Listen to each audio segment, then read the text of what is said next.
बाबू बैजनाथ अपनी पत्नी भामा और 2 बच्चों के साथ रहते थे। भामा गृहस्थी के कामों में व्यस्त रहती, जबकि बृजनाथ पढ़ाई में मग्न रहते। उनके दोनों बच्चे मुन्नू और श्यामा दिन भर छोटी छोटी बातों पर लड़ते रहते थे। श्यामा गुस्से में चिल्लाई, मुन्नू ने मेरी गुड़िया छीन ली। मुन्नू भी रोता हुआ बोला, श्यामा ने मेरी मिठाई खा ली। बृजनाथ ये सब सुनकर क्रोध में आ गए और भामा से बोले, तुम इन बच्चों को संभालोगी या नहीं, वरना मैं खुद ही इनकी खबर ले लूंगा। भामा चूल्हे में आग जलाते हुए बोली, अरे आप तो बस पढ़ाई में ही डूबे रहते हैं, जरा सांस तो ले लीजिए। क्या मैं ही अकेली बच्चों को संभालती रहूं? कभी आप भी थोड़ा ध्यान दिया कीजिए। बृजनाथ के पास कोई जवाब न था। बच्चों की चीख पुकार से तंग आकर वे घर से बाहर निकल गए। सावन का महीना था। कई दिनों बाद काले बादल उमड़ रहे थे। चारों ओर हरियाली छाई थी। बृजनाथ टहलते हुए कभी आकाश की ओर देखते, कभी पेड़ों की हरी भरी पत्तियों को निहारते, तो कभी मैदान में खेलते बच्चों को। अचानक उनकी नजर घास पर पड़ी एक कागज की पुड़िया पर गई। उन्होंने सोचा, ये क्या हो सकता है? मन में एक आवाज आई, तुमसे क्या मतलब, इसे छोड़ दो। लेकिन जिज्ञासा ने उन पर काबू पा लिया। उन्होंने झुककर पुड़िया उठा ली। शायद किसी के पैसे गिर गए हो। उन्होंने मन में सोचा। जब पुड़िया खोली तो उसमें गिल्लियां चमक रही थी। उन्होंने गिनती की, पूरी 8 गिल्लियां थी। कुतूहल बढ़ता गया। बृजनाथ की छाती तेजी से धड़कने लगी। हाथों में गिल्लियां लिए वे सोचने लगे, क्या करो, इसे रख लूं? मगर अगर किसी ने देख लिया तो न जाने यह किसका होगा।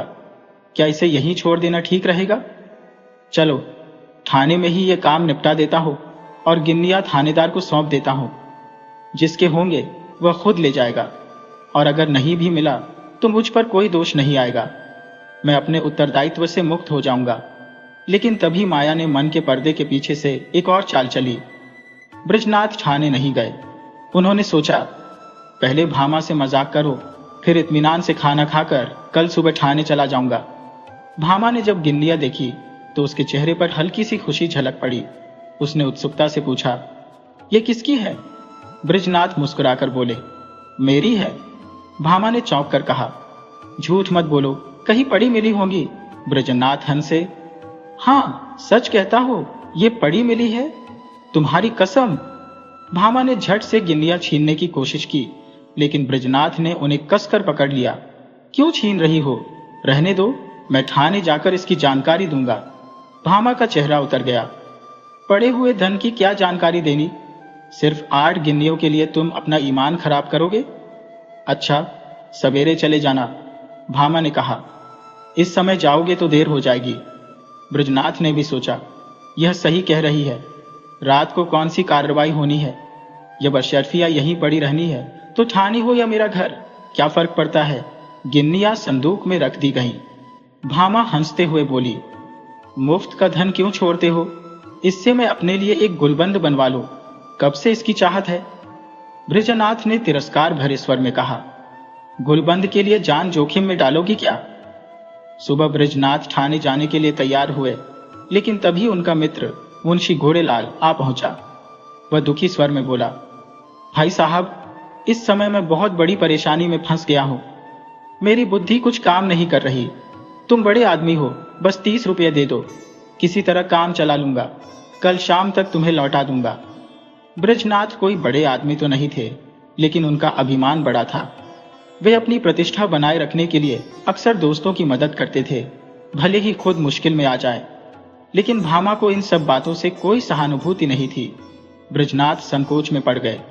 वे भामा के पास गए और बोले, तुम्हारे पास 30 रुपये हैं?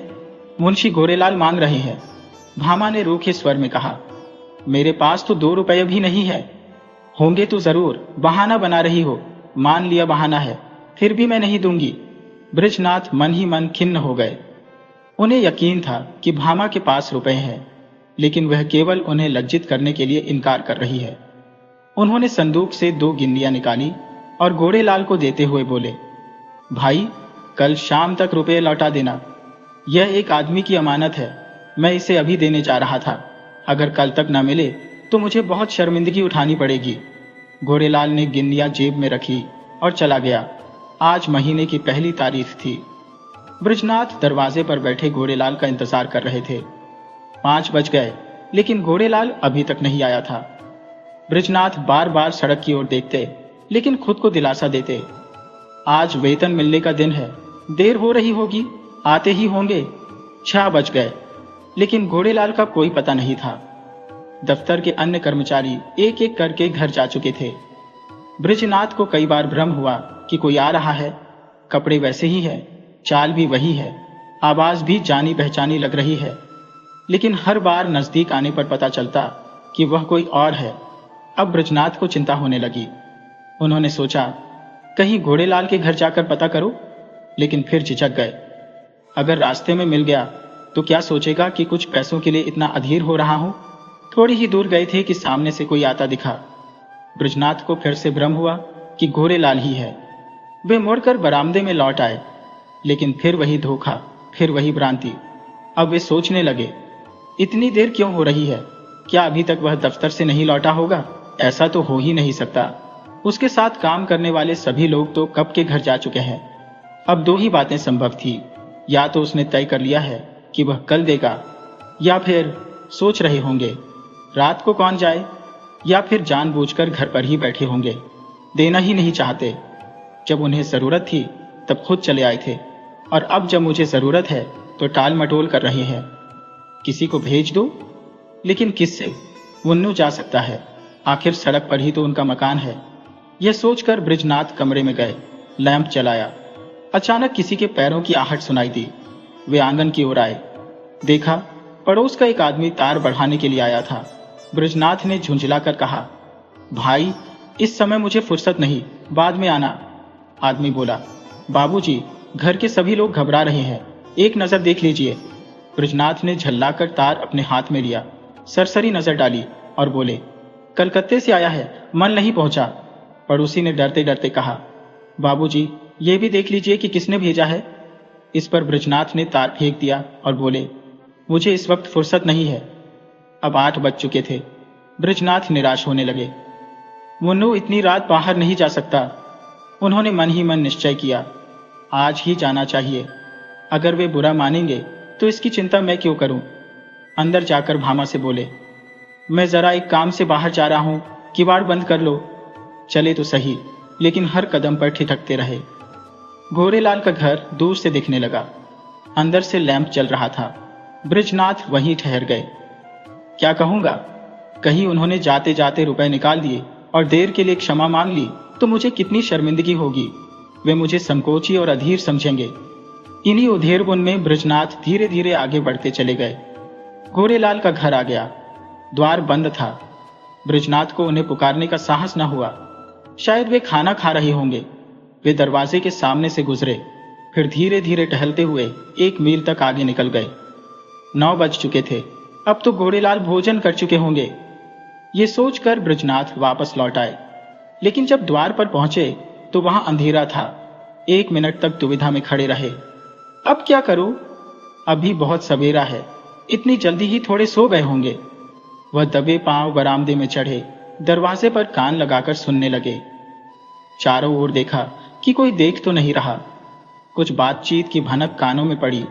ध्यान से सुना तो उनकी औरत कह रही थी, रुपए तो सब खर्च हो गए, ब्रजनाथ को कहां से वापस दोगे? घोड़ेलाल ने उत्तर दिया, ऐसी कौन सी उतावली है, फिर दे देंगे। छुट्टी के लिए मैंने दरख्वास्त दे दी है, कल मंजूर हो जाएगी। 3 महीने बाद लौटेंगे, तब देखा जाएगा। ब्रजनाथ को ऐसा जान पड़ा मानो किसी ने मुंह पर तमाचा मार दिया हो। क्रोध से भरे हुए उत्तर आए। घर की ओर बढ़े तो सीधे कदम रखना भी भारी लग रहा था, जैसे कोई दिन भर का थका मांदा आदमी हो। घर पहुंचकर सोने चले गए, लेकिन रात भर करवटें ही बदलते रहे। घोड़ेलाल के इस व्यवहार पर गुस्सा आ रहा था। मालूम नहीं किस गरीब के रुपए हैं, उसे क्या बीत रही होगी, पर अब क्रोध करने से क्या लाभ। सवाल था, रुपए कहां से आएंगे? भामा पहले ही इनकार कर चुकी थी। 10-5 की बात होती तो कहीं से पूरे कर लेते, लेकिन अब किसी से उधार लूं, कौन देगा? आज तक किसी से मांगने की नौबत नहीं आई। अगर कुछ दिन कठिन परिश्रम कर लूं तो कम से कम 1 महीना लगेगा। निर्दय घोड़ेलाल, तूने बड़ा दगा किया, न जाने किस जन्म का बैर चुकाया। दूसरे ही दिन ब्रजनाथ को पैसों की धुन सवार हो गई। सुबह से शाम तक कठिन परिश्रम करने लगे। दिन रात एक कर दिया। न रात देखी न दिन, सिर उठाने की भी मोहलत नहीं। कभी कभी तो रात के 12 भी बज जाते। जब मस्तिष्क शिथिल हो जाता तो विवश होकर चारपाई पर गिर पड़ते। लेकिन इतने परिश्रम की आदत नहीं थी। कभी सिर में दर्द, कभी पाचन में गड़बड़ी, कभी ज्वर। भामा कभी कभी झुंझलाकर कहती, अजी आराम भी कर लो, बड़े धर्मात्मा बने हो। तुम्हारे जैसे 105 और आदमी होते तो संसार का काम ही बंद हो जाता। ब्रजनाथ ये व्यंग्य सुनकर चुप रह जाते। 3 सप्ताह बीत गए। रुपये 25 उनके हाथ में आ गए। बस 2-3 दिन में बेड़ा पार हो जाएगा। पर 21वें दिन उन्हें प्रचंड ज्वर आ गया। 3 दिन तक न उतरा। मजबूरन छुट्टी लेनी पड़ी। भादों का महीना था। भामा ने सोचा पित्त का प्रकोप है। लेकिन 1 सप्ताह तक दवा लेने के बाद भी ज्वर न उतरा। अब वह घबराने लगी। ब्रजनाथ प्रलाप करने लगे, बक बक करते। भामा डर कर कमरे से भाग जाती। बच्चों को पकड़कर दूसरे कमरे में बंद कर देती। अब शंका होने लगी, रुपयों की वजह से यह कष्ट तो नहीं भोगना पड़ रहा? कौन जाने रुपए वालों ने कुछ कर धर दिया हो। जरूर यही बात है, नहीं तो दवा से लाभ क्यों नहीं हो रहा। अब संकट में भामा ने देवी देवताओं की शरण ली। जन्माष्टमी और शिवरात्रि का कठिन व्रत शुरू किया।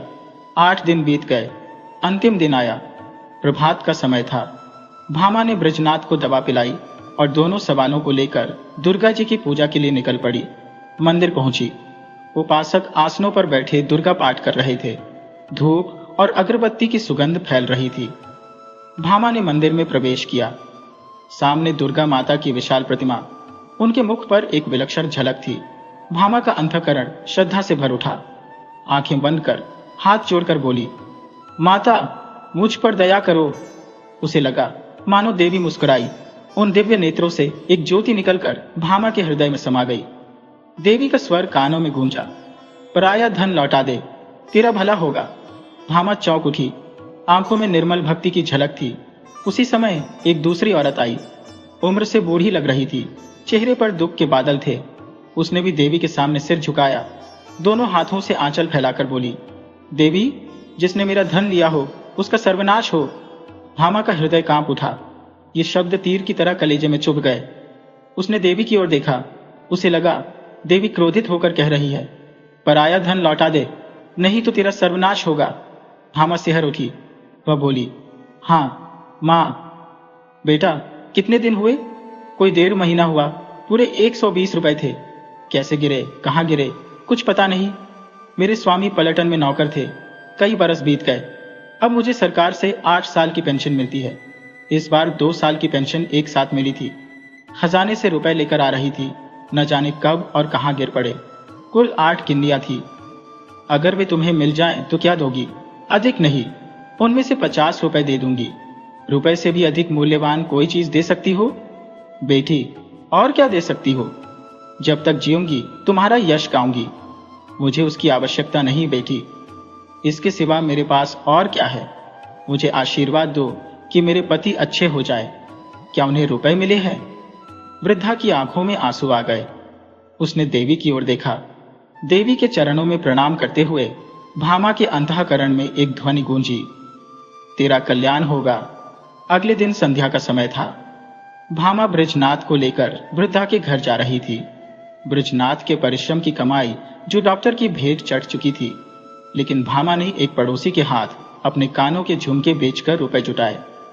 इन रुपयों को लेकर वह वृद्धा को लौटाने जा रही थी। जब झुमके बनवाए थे तो बहुत प्रसन्न थी, लेकिन आज उन्हें बेचकर उससे भी अधिक संतुष्ट थी। दोनों बैलगाड़ी पर बैठकर तुलसी वृद्धा के घर की ओर चले। 3 सप्ताह बाद ब्रजनाथ तकिए के सहारे बैठने योग्य हुए। उन्होंने 2 बार भामा को प्रेमपूर्ण नेत्रों से देखा। आज वे उन्हें देवी के समान लग रही थी। तुलसी का घर एक गली में था। ब्रजनाथ ने अपने हाथों से रुपए उसे दिए। तुलसी ने रुपए लेकर दोनों हाथ फैलाए और आशीर्वाद दिया, दुर्गा जी तुम्हारा कल्याण करें। घर लौटने के बाद ब्रजनाथ दरवाजे पर बैठे थे। तभी घोड़ेलाल वहां आया। ब्रजनाथ ने मुंह फेर लिया। घोड़ेलाल बोला, भाई साहब कैसी तबीयत है? मुझे क्षमा करें, मैं अत्यंत लज्जित हूँ। आपके रुपए देने में इतनी देर हो गई। पहली तारीख को ही घर से आवश्यक पत्र आ गया था। किसी तरह 3 महीने की छुट्टी लेकर घर भागा। वहां की विपत्ति की कथा क्या बताऊं, लेकिन आपकी बीमारी की खबर सुनते ही दौड़ा चला आया। ये लीजिए, आपके रुपए हाजिर है। इस विलंब के लिए क्षमा चाहता हो। बृजनाथ का क्रोध शांत हो गया। विनम्रता में कितनी शक्ति होती है। वे बोले, हाँ, बीमार तो था, लेकिन अब अच्छा हूं। आपको मेरे कारण व्यर्थ कष्ट उठाना पड़ा। यदि असुविधा हो तो रुपए बाद में दे दीजिएगा। घोड़ेलाल विह्वल हो उठा। बृजनाथ रुपए लेकर भीतर आए और भामा से बोले, यह लो अपने रुपए। घोड़ेलाल दे गया। भामा बोली, यह मेरे रुपए नहीं, यह तुलसी के हैं। एक बार पराया धन लेकर सीख गई हो। बृजनाथ ने कहा, लेकिन तुलसी के तो पूरे पैसे हमने दे दिए। भामा ने उत्तर दिया, दे दिए तो क्या हुआ, ये उसके आशीर्वाद की न्यौछावर है। तुम्हारे कान के झुमके कहां से आएंगे? बृजनाथ ने मुस्कुराकर कहा, झुमके ना रहे तो क्या हुआ, सदा के लिए कान तो है। अब बृजनाथ और भामा दोनों संतुष्ट थे। उनके सिर पर किसी का कोई ऋण नहीं था। वे पुनः अपने सुखमय सामान्य जीवन में लौट आए।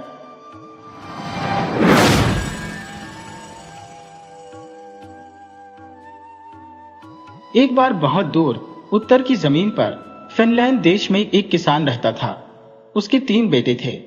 जब वे बड़े हो गए तो उसने अपने तीनों बेटों से कहा, बेटा, अब तुम लोग बड़े हो गए हो, सो अब तुम लोगों को शादी कर लेनी चाहिए। तुम लोग जाओ और अपने अपने लिए पत्नी ढूंढो। मैं तुम तीनों को बहुत प्यार करता हूं और मैं चाहता हूं कि तुम लोगों को अच्छी अच्छी पत्नियां मिलें। इसलिए जो भी लड़कियां तुम लोग अपने लिए चुनोगे, पहले मैं उनका इम्तिहान लूंगा कि वे तुम्हारे लिए अच्छी पत्नियां बनेंगी या नहीं। उसके बाद ही तुमको अपनी चुनी हुई लड़की से शादी की इजाजत मिलेगी। उसके बेटों ने पूछा, पर वे हमें मिलेंगी कहां पिताजी? पिता बोला, मैं चाहता हूं कि तुम तीनों एक एक पेड़ काटो और फिर जिस दिशा में तुम्हारा पेड़ कट कर गिरे, तुम उसी दिशा में अपनी पत्नी को ढूंढने जाओ। अगर तुमको उस दिशा में बहुत दूर भी जाना पड़े तो भी मुझे यकीन है कि तुमको अपनी पत्नी मिल जाएगी। सबसे बड़ी बेटी ने जो पेड़ काटा तो वह पेड़ पूर्व की तरफ गिरा। वह बोला, यह तो बहुत अच्छा है। मुझे मालूम है कि पूर्व में एक बहुत प्यारी सी देहाती लड़की रहती है। मैं उसके घर जाऊंगा, उसको अपने साथ शादी के लिए पटाऊंगा और फिर उससे शादी कर लूंगा। बीच वाली बेटी का काटा हुआ पेड़ पश्चिम की तरफ गिरा तो वह भी बोला, यह तो बहुत अच्छा है। मुझे मालूम है कि पश्चिम में भी एक बहुत प्यारी सी देहाती लड़की रहती है। मैं उसके घर जाऊंगा, उसको अपने साथ शादी के लिए पटाऊंगा और फिर उससे शादी कर लूंगा। जब तीसरे सबसे छोटे बेटे ने अपना पेड़ काटा तो वह उत्तर की तरफ गिरा।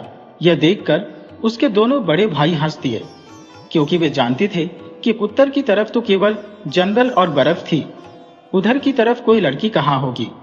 वे बोले, तुझको तो किसी रंधियर या भेड़िए से शादी करनी पड़ेगी, क्योंकि उत्तर में तो कोई लड़की ही नहीं है।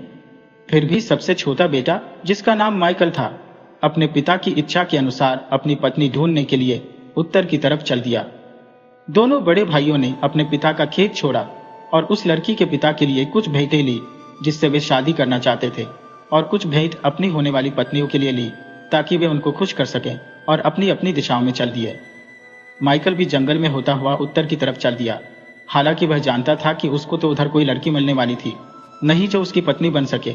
फिर भी वह उस जंगल में बहुत दूर तक चलता ही चला गया। आगे जाकर वह एक झोपड़ी के पास आ पहुंचा। उस झोपड़ी को देखकर उसका दिल तेजी से धड़कने लगा। उसको लगा कि शायद वह उत्तर में अपनी पत्नी पा सके। उसने झोपड़ी का दरवाजा खटखटाया तो दरवाजा खुला। वह उसके अंदर घुसा तो उसने देखा कि झोपड़ी तो खाली थी। वहां तो बस एक छोटी सी चूहिया एक मेज पर बैठी थी। माइकल अपने आप से बोला, अरे यहां तो कोई नहीं है। उस छोटी चूहिया ने कहा, मैं यहां हूं माइकल। वह वहां मेज पर बैठी अपने छोटे पंजों से अपनी मूछें संवार रही थी। पर तुम तो एक छोटी सी चूहिया हो।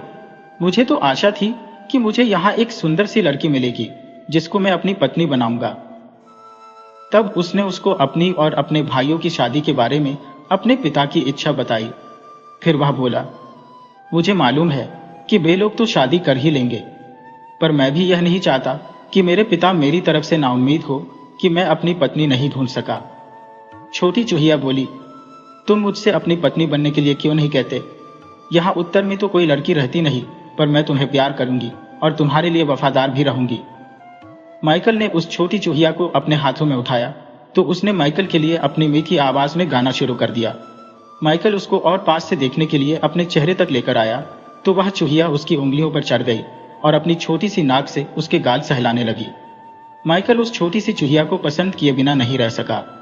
इसके अलावा वह अपने पिता को नाउम्मीद भी करना नहीं चाहता था।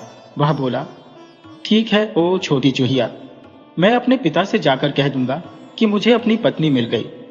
यह सुनकर चूहिया बोली, पर तुम्हारे लिए एक चूहिया से शादी करना बहुत मुश्किल होगा। ऐसा करते हैं कि मैं यहीं ठहरती हूँ, तब तक तुम अपने पिता को इस खबर के लिए तैयार करके आओ। माइकल की समझ में आ गया कि वह चूहिया ठीक कह रही थी। सुबह चूहिया को वहीं छोड़कर अकेला ही घर वापस लौट गया। सबसे बड़े भाई ने कहा, मेरी वाली की तो बहुत सुंदर आंखें हैं। बीच वाले भाई ने कहा, और मेरी वाली के तो बाल और मुस्कान दोनों ही बहुत सुंदर है। तुमको शादी करने के लिए कोई लोमड़ी या भेड़िया मिला क्या? माइकल ने उनसे इतनी जोर से कहा ताकि उसके पिता भी सुन लें।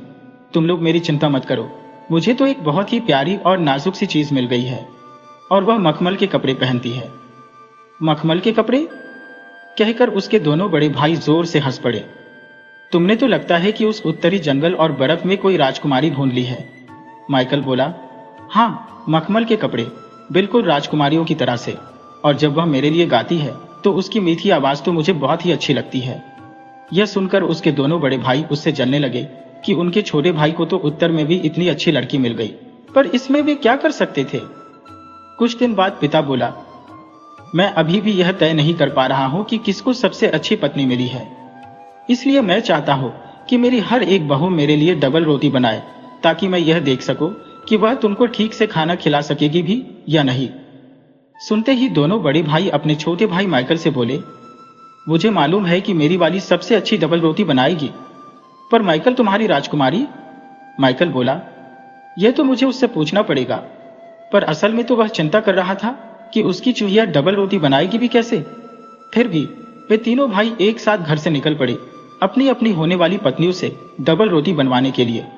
छोटी चूहिया ने जब माइकल को वापस आते देखा तो वह तो गाने नाचने लगी, और जब उसने आकर उसे यह बताया कि उसको डबल रोटी बनानी है तो वह हंस दी। माइकल बोला, मैं तो तुमसे यह कहते हुए डर रहा था कि तुम डबल रोटी बना दो। वह फिर हंसी और एक छोटी सी घंटी बजाकर बोली, तुमको तुम्हारी डबल रोटी जरूर मिलेगी माइकल, बस जरा सा इंतजार करो। माइकल ने देखा कि छोटी चूहिया की घंटी बजाते ही दरवाजे से सैकड़ों की तादाद में चूहे चले आ रहे हैं। छोटी चूहिया ने उनसे कहा, तुम सब जाओ और गेहूं के सबसे बढ़िया वाले दाने लेकर आओ। वे सब चूहे तुरंत ही वहां से भाग गए और कुछ ही देर में गेहूं के सबसे बढ़िया वाले दाने लेकर वहां आ गए। छोटी चूहिया ने उन गेहूं के दानों से डबल रोटी बनानी शुरू कर दी। माइकल बड़े आश्चर्य से उस छोटी चूहिया को उन गेहूं के दानों से डबल रोटी बनाते देखता रहा। अगले दिन तीनों भाई अपनी अपनी डबल रोटियां लेकर अपने पिता के पास पहुंचे। सबसे बड़ा भाई राई की बनी डबल रोटी लेकर आया था। बीच वाला भाई जौ की बनी डबल रोटी लेकर आया था। पिता ने उन दोनों की डबल रोटियां चखी और कहा कि उनकी होने वाली पत्नियों ने बहुत अच्छी डबल रोटियां बनाई है। देहाती लड़कियों को जैसी डबल रोटी बनानी चाहिए उन्होंने वैसे ही डबल रोटियां बनाई है। वह संतुष्ट था कि शादी के बाद उसकी दोनों बहुएं उसके बेटों को ठीक से खाना खिलाती रहेंगी। तब माइकल ने अपनी सफेद डबल रोटी अपने पिता को दी। पिता ने उसको भी देखा और चखा तो बोला, अरे यह तो बहुत सुंदर सफेद डबल रोटी है, जरूर किसी अच्छे और महंगे अनाज की होगी। लगता है कि तुम्हारी होने वाली पत्नी बहुत अमीर है। माइकल बोला, उसने तो बस घंटी बजाई और उसके नौकर उसके लिए डबल रोटी बनाने का आटा लेकर आ गए और उसने फिर डबल रोटी बना दी। दोनों बड़े भाई बहुत खुश हुए जब उनके पिता ने कहा, अब हम एक और इम्तिहान लेंगे। तुम सबकी होने वाली पत्नियों को एक काम और करना पड़ेगा। मैं देखना चाहता हूं कि वे सिलाई भी कर सकती हैं या नहीं। तुम लोग उनके हाथ के बुने हुए कपड़े का नमूना लेकर आओ। यह सुनकर दोनों बड़े भाई तो खुश थे, क्योंकि वे जानते थे कि उनकी होने वाली पत्नियां कपड़ा बुनना जानती थी, पर वे यह तो सोच भी नहीं सकते थे कि कोई राजकुमारी भी कपड़ा बुन सकती है, तो उनके छोटे भाई का क्या होगा। माइकल भी चिंतित था। वह भी यही सोचता था कि कोई चूहिया भी कपड़ा बुन सकती है क्या। फिर भी वह सोचकर मुस्कुराया कि अगर वह चूहिया कपड़ा न भी बुन सकेगी तो भी कम से कम वह उस बोलने वाली चूहिया से फिर से मिल तो सकेगा। जब माइकल चूहिया के पास पहुंचा तो चूहिया उसको देखकर फिर बहुत खुश हो गई। वह तुरंत ही माइकल के खुले हाथों पर चढ़ गई और वहां नाचने लगी। माइकल बोला, मैं तुमको देखकर बहुत खुश हूं चूहिया रानी, लेकिन लेकिन क्या माइकल, क्या तुम्हारे पिता को कुछ और चाहिए? वह तुम्हारे हाथ के बुने हुए कपड़े का नमूना देखना चाहते हैं। क्या तुम कपड़ा बुन सकती हो? मैंने तो कभी सुना नहीं कि कोई चूहिया भी कपड़ा बुन सकती है। यह सुनकर चूहिया फिर हंसी और एक बार फिर उसने अपनी छोटी घंटी बजाई और एक बार फिर उसी दरवाजे से सैकड़ों की तादाद में चूहे वहां आ गए। वे अपनी राजकुमारी के हुक्म के लिए उसकी तरफ देखने लगे। चूहिया ने उनसे कहा, जाओ और सबसे बढ़िया अलसी की रुई लेकर आओ। माइकल बोला, मैं तो तुमसे यह कहते हुए डर रहा था कि तुम डबल रोटी बना दो। वह फिर हंसी और एक छोटी सी घंटी बजाकर बोली, तुमको तुम्हारी डबल रोटी जरूर मिलेगी माइकल, बस जरा सा इंतजार करो। माइकल ने देखा कि छोटी चूहिया की घंटी बजाते ही दरवाजे से सैकड़ों की तादाद में चूहे चले आ रहे हैं। छोटी चूहिया ने उनसे कहा, तुम सब जाओ और गेहूं के सबसे बढ़िया वाले दाने लेकर आओ। वे सब चूहे तुरंत ही वहां से भाग गए और कुछ ही देर में गेहूं के सबसे बढ़िया वाले दाने लेकर वहां आ गए। छोटी चूहिया ने उन गेहूं के दानों से डबल रोटी बनानी शुरू कर दी। माइकल बड़े आश्चर्य से उस छोटी चूहिया को उन गेहूं के दानों से डबल रोटी बनाते देखता रहा। अगले दिन तीनों भाई अपनी अपनी डबल रोटियां लेकर अपने पिता के पास पहुंचे। सबसे बड़ा भाई राई की बनी डबल रोटी लेकर आया था। बीच वाला भाई जौ की बनी डबल रोटी लेकर आया था। पिता ने उन दोनों की डबल रोटियां चखी और कहा कि उनकी होने वाली पत्नियों ने बहुत अच्छी डबल रोटियां बनाई है। देहाती लड़कियों को जैसी डबल रोटी बनानी चाहिए, उन्होंने वैसे ही डबल रोटियां बनाई है। वह संतुष्ट था कि शादी के बाद उसकी दोनों बहुएं उसके बेटों को ठीक से खाना खिलाती रहेंगी। तब माइकल ने अपनी सफेद डबल रोटी अपने पिता को दी। पिता ने उसको भी देखा और चखा तो बोला, अरे यह तो बहुत सुंदर सफेद डबल रोटी है, जरूर किसी अच्छे और महंगे अनाज की होगी। लगता है कि तुम्हारी होने वाली पत्नी बहुत अमीर है। माइकल बोला, उसने तो बस घंटी बजाई और उसके नौकर उसके लिए डबल रोटी बनाने का आटा लेकर आ गए और उसने फिर डबल रोटी बना दी। दोनों बड़े भाई बहुत खुश हुए जब उनके पिता ने कहा, अब हम एक और इम्तिहान लेंगे। तुम सबकी होने वाली पत्नियों को एक काम और करना पड़ेगा। मैं देखना चाहता हूं कि वे सिलाई भी कर सकती हैं या नहीं। तुम लोग उनके हाथ के बुने हुए कपड़े का नमूना लेकर आओ। यह सुनकर दोनों बड़े भाई तो खुश थे, क्योंकि वे जानते थे कि उनकी होने वाली पत्नियां कपड़ा बुनना जानती थी। पर वे यह तो सोच भी नहीं सकते थे कि कोई राजकुमारी भी कपड़ा बुन सकती है, तो उनके छोटे भाई का क्या होगा। माइकल भी चिंतित था। वह भी यही सोचता था कि कोई चूहिया भी कपड़ा बुन सकती है क्या। फिर भी वह सोचकर मुस्कुराया कि अगर वह चूहिया कपड़ा न भी बुन सकेगी तो भी कम से कम वह उस बोलने वाली चूहिया से फिर से मिल तो सकेगा। जब माइकल चूहिया के पास पहुंचा तो चूहिया उसको देखकर फिर बहुत खुश हो गई। वह तुरंत ही माइकल के खुले हाथों पर चढ़ गई और वहां नाचने लगी। माइकल बोला, मैं तुमको देखकर बहुत खुश हूं चूहिया रानी, लेकिन क्या माइकल, क्या तुम्हारे पिता को कुछ और चाहिए? वह तुम्हारे हाथ के बुने हुए कपड़े का नमूना देखना चाहते हैं। क्या तुम कपड़ा बुन सकती हो? मैंने तो कभी सुना नहीं कि कोई चूहिया भी कपड़ा बुन सकती है। यह सुनकर चूहिया फिर हंसी और एक बार फिर उसने अपनी छोटी घंटी बजाई और एक बार फिर उसी दरवाजे से सैकड़ों की तादाद में चूहे वहां आ गए। वे अपनी राजकुमारी के हुक्म के लिए उसकी तरफ देखने लगे। चूहिया ने उनसे कहा, जाओ और सबसे बढ़िया अलसी की रुई लेकर आओ। जब वे अलसी की रुई ले आए तो उस चूहिया ने उस रुई का बहुत ही बढ़िया धागा काटना शुरू किया। धागा काटने के बाद उसने उसका एक बहुत ही बढ़िया रुमाल बुना। वह इतना बढ़िया और बारीक बुना हुआ था कि उसने उसको बुनने के बाद गिरी के एक खोल में रख दिया। फिर वह माइकल से बोली, लो, इस गिरी के खोल को तुम अपने पिता के पास ले जाओ। इससे उनको पता चल जाएगा कि मैं कपड़ा भी बुन सकती हूं या नहीं। जब तीनों भाई अपने पिता के पास पहुंचे तो दोनों बड़े भाई मुस्कुराए। उनको ऐसा लग रहा था कि जैसे उनके सबसे छोटे भाई के पास कोई बुना हुआ कपड़ा था ही नहीं। इसका मतलब यह था कि उसकी होने वाली पत्नी उनके पिता को खुश नहीं कर पाएगी। जबकि माइकल ने गिरी का वह खोल जिसमें उसका बुना हुआ कपड़ा रखा था अपनी जेब में रखा हुआ था। पिता ने दोनों बड़े बेटों के लाए हुए कपड़े देखे। उसने कहा, तुम लोगों की होने वाली पत्नियां तुम्हारे लिए अच्छा कपड़ा बनाएंगी और तुमको ठीक से कपड़े पहनाएंगी और गर्म रखेंगी। उनका काम सादा है, पर समय के साथ साथ सुधरता जाएगा। फिर उसने माइकल से पूछा, बेटे, तुम्हारी होने वाली पत्नी के हाथ का बुना कपड़ा कहाँ है? क्या तुम्हारी होने वाली पत्नी भी तुम्हारे लिए कोई कपड़ा बुन सकी? माइकल ने अपनी जेब से गिरी का एक खोल निकाला और अपने पिता को दे दिया। उसके भाई तो उसको देखते ही हंस पड़े। तो तुम्हारी राजकुमारी ने हमारे पिता को कपड़े की बजाय गिरी का एक खोल भेजा है। तब उनके पिता ने गिरी के उस खोल को खोला तो देखा कि उसके अंदर तो तह किया हुआ एक बहुत बढ़िया कपड़ा रखा था। उसने उसकी तह खोली तो देखा कि वह तो दुनिया का सबसे अच्छा कपड़ा था। उसने तो इतना अच्छा कपड़ा पहले कभी देखा ही नहीं था। उसको देखकर तो उसके बड़े भाइयों की हंसी रुक गई। पिता को भी उस कपड़े को देखकर बहुत आश्चर्य हुआ। वह भी बोला, यह तो बहुत सुंदर काम है। तुम्हारी होने वाली पत्नी इतना सुंदर और बढ़िया कपड़ा कैसे बुन पाई? माइकल बोला, उसने अपनी छोटी सी घंटी बजाई और उसके नौकर उसके लिए अलसी की रुई ले आए। तब उसने उसका धागा बनाया और फिर यह रुमाल बुन दिया। पिता बोला, यह सब तो बहुत अच्छा था। अब मैं तुम लोगों की होने वाली पत्नियों से मिलना चाहूंगा ताकि फिर तुम लोगों की शादी की जा सके। सो तुम उनको यहां लेकर आओ। यह सुनकर माइकल ने सोचा कि अगर मैं अपनी होने वाली पत्नी को यहां लेकर आऊंगा तो मेरे बड़े भाई जब यह देखेंगे कि इसकी होने वाली पत्नी तो एक चूहिया है, मुझ पर हंसेंगे और मेरे पिता भी मेरी उससे शादी करने पर राजी नहीं होंगे। पर मैं उस सब की चिंता नहीं करता। उसने मेरे लिए डबल रोटी बनाई, उसने मेरे लिए कपड़ा बुना।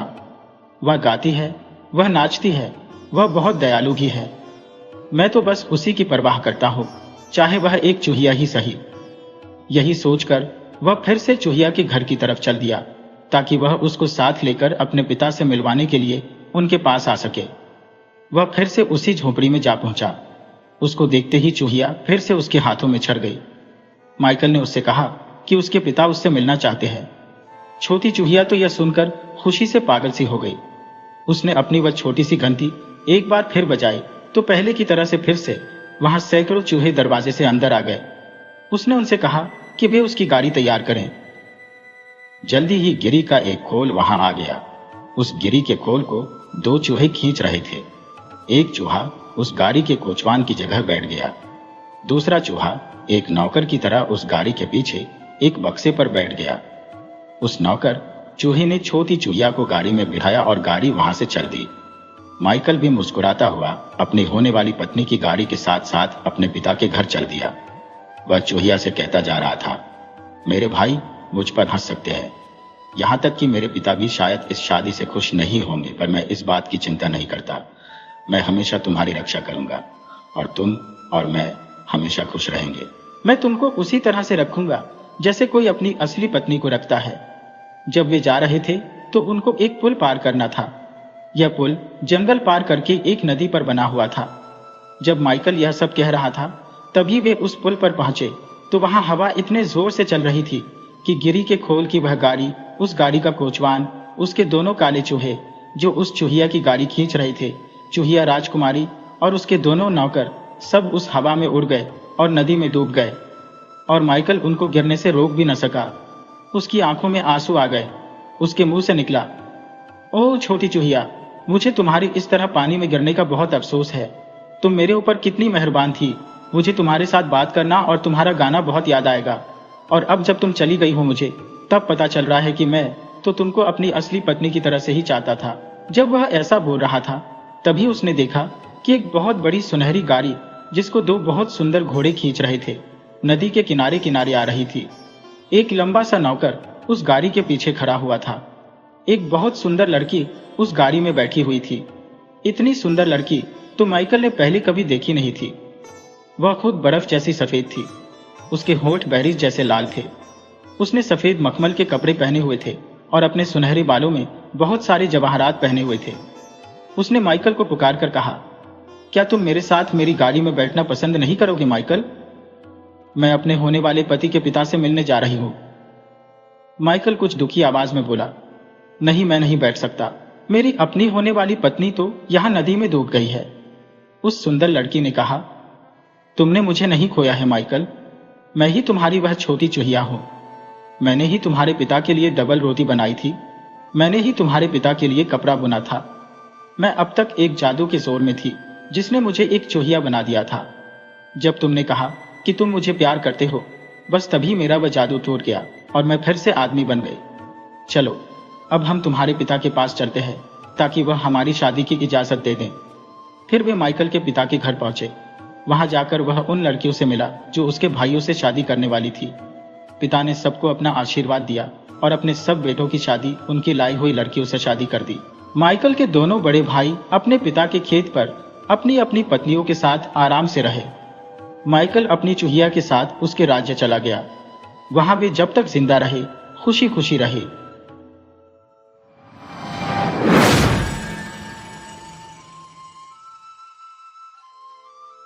एक बार की बात है कि एक जगह एक पति पत्नी रहते थे।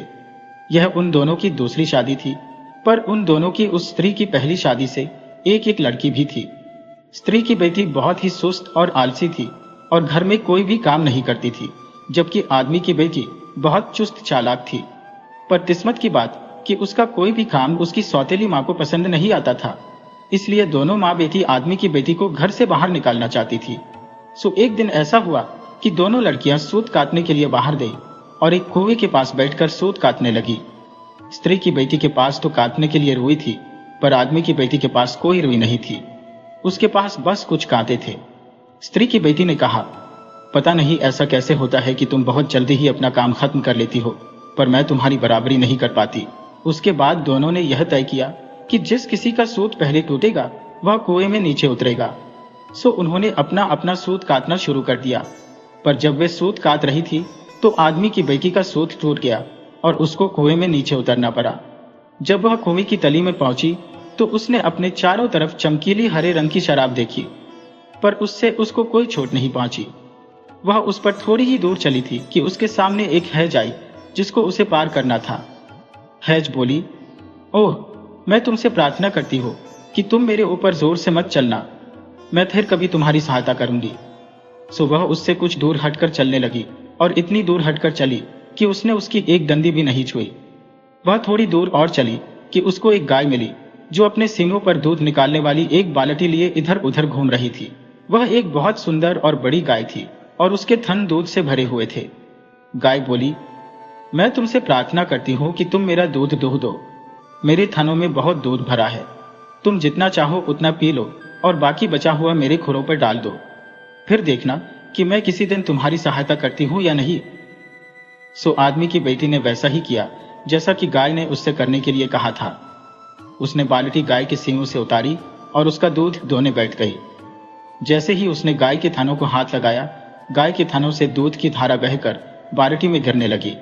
पहले तो उसने खूब पेट भरकर गाय का दूध पिया, फिर बाकी बचा हुआ दूध उसने उसके खुरों पर फेंक दिया और दूध दोहने वाली बाल्टी को उसके सींगों पर लटका दिया। वह फिर आगे चल दी।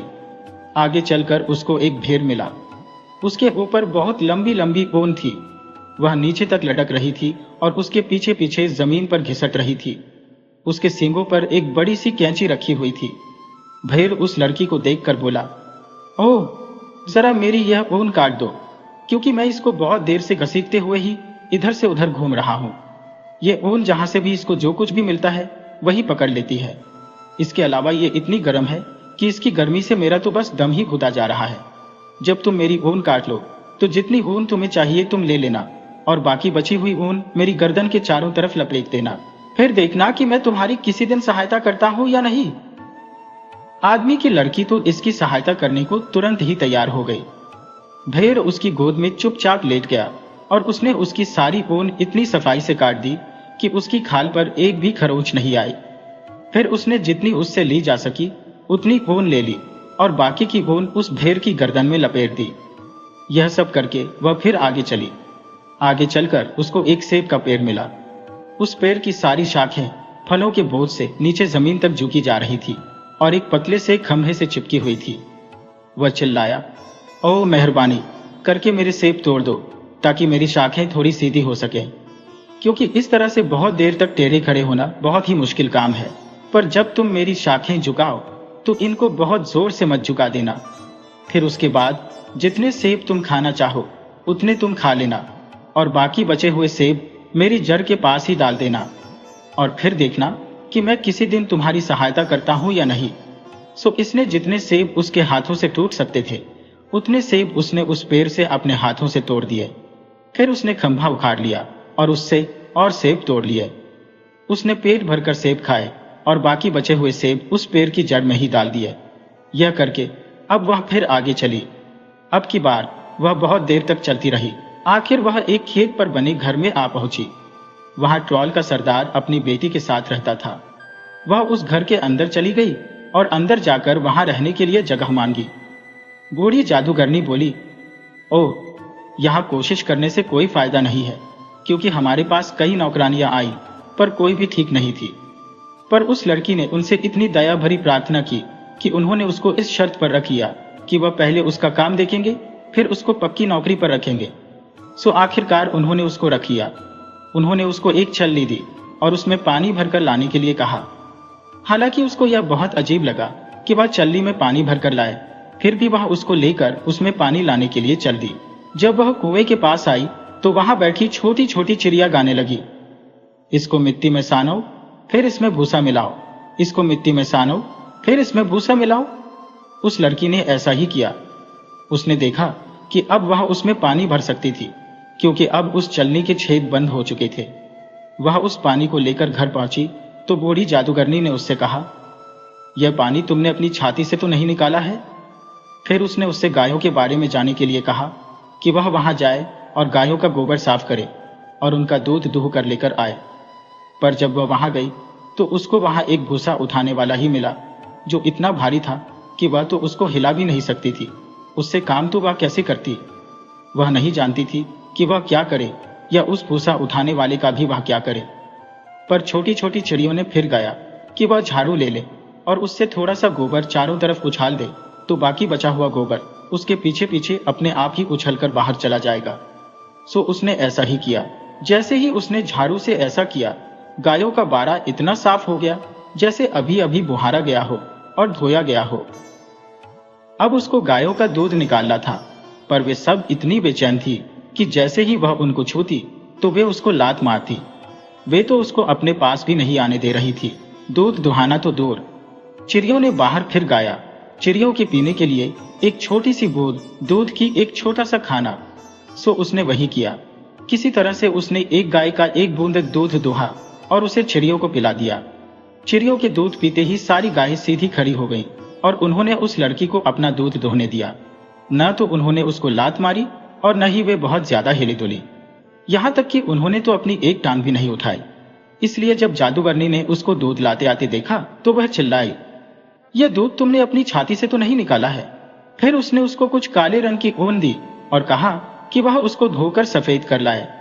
अब उस लड़की को तो पता ही नहीं था कि वह उस काली ऊन को सफेद कैसे करे। फिर भी उसने कुछ कहा नहीं और वह ऊन उससे लेकर कुएं की तरफ चल दी। वहां उन छोटी छोटी चिड़ियों ने फिर गाया और उससे कहा कि वह उस ऊन को पास के गड्ढे में डुबो दे। उस लड़की ने ऐसा ही किया। जैसे ही उसने उस ऊन को उस गड्ढे में डुबोया और बाहर निकाला तो वह ऊन तो बिल्कुल बर्फ की तरह सफेद थी। वह उस ऊन को लेकर जादूगरनी के पास पहुंची। जैसे ही वह जादूगरनी के पास पहुंची तो जादूगरनी तो यह देखकर फिर चिल्ला पड़ी, ओह, तुमको तो रखना ठीक नहीं है। तुम तो सब कुछ कर सकती हो और आखिर में तो तुम मेरी जिंदगी का रोग ही बन जाओगी। अच्छा, तो यही है कि तुम यहां से चली जाओ। लो, ये अपनी मजदूरी लो और जाओ। फिर बूढ़ी जादूगरनी ने 3 संदूकची निकाली, एक लाल, एक हरी और एक नीली, और उनको उस लड़की को दिखाते हुए बोली, तुम अपनी मजदूरी के लिए इनमें से कोई सी भी एक संदूकची ले लो, जो भी तुम्हें अच्छी लगे। अब उस लड़की को तो पता नहीं था कि वह उनमें से कौन सी संदूकची चुने, पर तभी छोटी छोटी चिड़ियों ने गाया, तुम लाल संदूकची मत लो और तुम हरी संदूकची भी मत लो। तुम नीली संदूकची ले लो, जिसमें तुमको 3 क्रॉस एक लाइन में रखे दिखाई देंगे। हमने उनके निशान उसमें देखे हैं, इसलिए हमको यह मालूम है। सो जैसा कि चिड़ियों ने उससे अपने गाने में कहा था, उसने नीले रंग की संदूकची जादूगरनी से ले ली। बूढ़ी जादूगरनी फिर चिल्लाई, बुरा हो तेरा। अब देखना, अगर मैं तुझको इसके लिए कोई सजा न दूं तो। जैसे ही आदमी की बेटी अपनी नीली संदूकची लेकर चली, बूढ़ी जादूगरनी ने उसके पीछे लोहे की एक जलती हुई सलाख फेंक कर मारी, पर वह दरवाजे के पीछे की तरफ कूद गई और वहां जाकर छिप गई। इससे वह सलाख उसको छू भी न सकी, क्योंकि उसकी दोस्तों यानी छोटी छोटी चिड़ियों ने उसे पहले ही बता दिया था कि उस सलाख से उसे कैसे बचना है। इसके बाद वह वहां से जितनी तेज चल सकती थी चल दी, पर जब वह सेब के पेड़ के पास पहुंची तो उसने अपने पीछे सड़क पर आती हुई कट कट की एक बहुत ही भयानक आवाज सुनी। यह आवाज उस जादूगरनी की और उसकी बेटी के आने की आवाज थी। यह देखकर वह लड़की तो इतनी घबरा गई और डर गई कि उसकी समझ में ही नहीं आया कि वह क्या करे, कि तभी उसने सेब के पेड़ की आवाज सुनी। तुम यहाँ मेरे पास आओ ओ लड़की, क्या तुम सुन रही हो? मैं तुम्हारी सहायता करूंगा। तुम मेरे साए में आकर छिपकर खड़ी हो जाओ, क्योंकि अगर उन्होंने तुमको देख लिया तो वे यह संदूकची तुमसे ले लेंगी और तुमको फाड़ कर मार डालेंगी। सो वह उस सेब के पेड़ के नीचे जाकर छिप गई। जैसे ही वह वहां जाकर छिपी, वैसे ही वह बूढ़ी जादूगरनी और उसकी बेटी वहां आ पहुंची। बूढ़ी जादूगरनी ने सेब के पेड़ से पूछा, ओह सेब के पेड़, क्या तुमने किसी लड़की को यहां से जाते हुए देखा है? सेब का पेड़ बोला, हाँ हाँ मैंने देखा है। एक लड़की यहां से 1 घंटा पहले भागती हुई गई थी, पर अब तक तो वह इतनी दूर पहुंच गई होगी कि वह तुम्हारी पहुंच से बाहर है। यह सुनकर वह बूढ़ी जादूगरनी वहां से लौट गई और अपने घर चली गई। उसके बाद वह लड़की सेब के पेड़ के नीचे से निकली और आगे चल दी।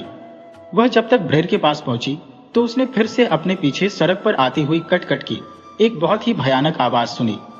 वह तुरंत ही समझ गई कि वह आवाज उस जादूगरनी के आने की आवाज थी। वह फिर से बहुत डर गई। उसकी समझ में नहीं आया कि अब वह क्या करे, कि तभी उसने भेड़ की आवाज सुनी, इधर आ जा वो लड़की, मैं तेरी सहायता करूंगी। यहां आकर तू मेरी ऊन के नीचे छिप जा।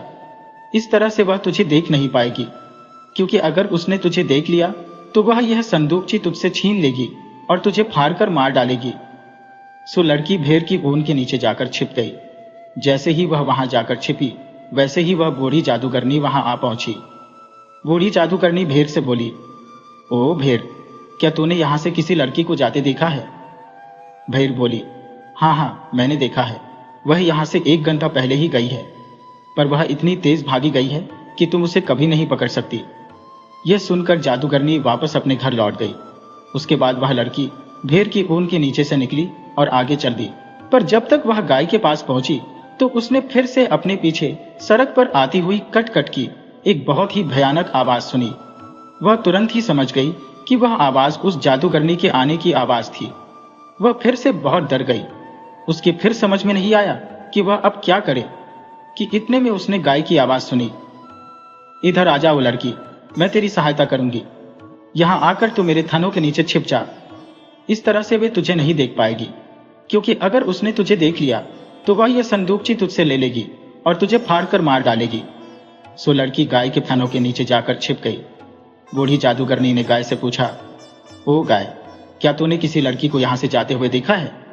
गाय बोली, हाँ हाँ मैंने देखा है। एक लड़की यहां से 1 घंटा पहले भागती हुई गई थी, पर अब तक तो वह इतनी दूर पहुंच गई होगी कि वह तुम्हारी पहुंच से बाहर है। यह सुनकर वह बूढ़ी जादूगरनी वहां से लौट गई और अपने घर चली गई। उसके बाद वह लड़की गाय के थनों के नीचे से निकल आई और आगे चल दी। चलते चलते वह हैज के पास पहुंची तो उसने फिर से अपने पीछे सड़क पर आती हुई कट कट की एक बहुत ही भयानक आवाज सुनी। वह समझ गई कि यह उसी बूढ़ी जादूगरनी और उसकी बेटी के आने की आवाज है। अब वह क्या करे? अब की बार तो बस उसकी जान ही निकलने वाली थी, पर वह करे क्या, यह उसकी समझ में नहीं आया कि इतने में उसने हैज की आवाज सुनी, इधर आ जा वो लड़की, मैं तेरी सहायता करूंगी। यहां आकर तू मेरे पत्तों और टहनियों के नीचे छिप जा। इस तरह से वे तुझे नहीं देख पाएंगी, क्योंकि अगर उन्होंने तुझे देख लिया तो वे यह संदूकची तुझसे ले लेंगी और तुझे फाड़कर मार डालेंगी। सो लड़की हैज के पत्ते और टहनियों के नीचे जाकर छिप गई। बूढ़ी जादूगरनी ने हैज से पूछा, ओ हैज, क्या तूने किसी लड़की को यहां से जाते हुए देखा है? हैज बोली, नहीं, मैंने तो किसी लड़की को यहां से जाते नहीं देखा, और इस बीच उसने आपको इतना बड़ा और ऊंचा कर लिया कि उसको पार करने के लिए किसी को 10 बार सोचना पड़ता। यह सुनकर वह बूढ़ी जादूगरनी के पास अब कोई चारा नहीं रह गया था कि वह वहां से घर वापस लौट जाए। सो वह वहां से वापस लौट गई और अपने घर चली गई। उसके बाद वह लड़की हैज के पत्तों और टहनियों के नीचे से निकल आई और अपने घर की तरफ चली गई। जब वह अपने घर पहुंची तो उसकी सौतेली माँ और बहन उसको वहां जिंदा देखकर बहुत आश्चर्य में पड़ गई और उससे और ज्यादा नफरत करने लगी। वहां से लौटने के बाद वह अब और ज्यादा होशियार और चतुर हो गई थी। वह अब देखने में भी बहुत अच्छी लगने लगी थी। उसकी तरफ देखने में अब अच्छा लगता था, पर फिर भी वह उनके साथ नहीं रह सकी। उन्होंने उसको सुअरों के रहने की जगह रहने को भेज दिया। अब वही उसका घर था, सो उसने उसको खूब रगड़ रगड़ कर साफ किया और फिर वह नीली संदूकची खोली जो वह उस जादूगरनी के घर से अपनी मजदूरी के रूप में लाई थी। वह यह देखना चाहती थी कि उसको उसकी मजदूरी के रूप में क्या मिला था। पर जैसे ही उसने उसका ताला खोला तो उसको तो उसके अंदर इतना सारा सोना चांदी और बहुत अच्छी अच्छी चीजें दिखाई दी कि वे उसमें से बाहर निकलनी शुरू हो गई और उस सुअरों के घर की दीवारों पर लटकना शुरू हो गई। अब वह सुअर का घर तो किसी राजा के महल से भी शानदार लगने लगा। जब उसकी सौतेली माँ और बहन उसे वहां देखने आई तो वे तो आश्चर्य के मारे उछल ही पड़ी और पूछने लगी कि यह सब उसने कैसे बनाया। लड़की बोली, ओह, तुम देख नहीं रही कि यह तो मेरी अच्छी मजदूरी का फल है। ओह, वह कितना अच्छा परिवार था और उस परिवार की मालकिन भी कितनी अच्छी थी जिसकी मैंने सेवा की। तुमको उनके जैसा कहीं भी कोई भी नहीं मिल सकता। सो स्त्री की बेटी ने तुरंत ही यह सोच लिया कि वह भी वहां जाएगी और उस मालकिन की सेवा करेगी, तो उसको भी ऐसे ही सोने की एक संदूकची मिल जाएगी। वे दोनों बहनें फिर से वही सूत काटने बैठी, पर इस बार स्त्री की बेटी कांटे काटने बैठी और आदमी की बेटी रुई काटने बैठी। शर्त यह थी कि जिसका भी सूत पहले टूटा वह कुएं में जाएगा। अब जैसा कि तुम सब समझ सकते हो कि स्त्री की बेटी का धागा पहले टूट गया तो वह कुएं में चली गई। इस बार भी वैसा ही हुआ जैसे पहले हुआ था। वह कुएं की तली में गिर पड़ी, पर उसको उस गिरने से कोई चोट नहीं आई। वह तो वहां हरी हरी घास के मैदान में खड़ी थी। वह कुछ दूर आगे चली तो वह एक हैज के पास आई।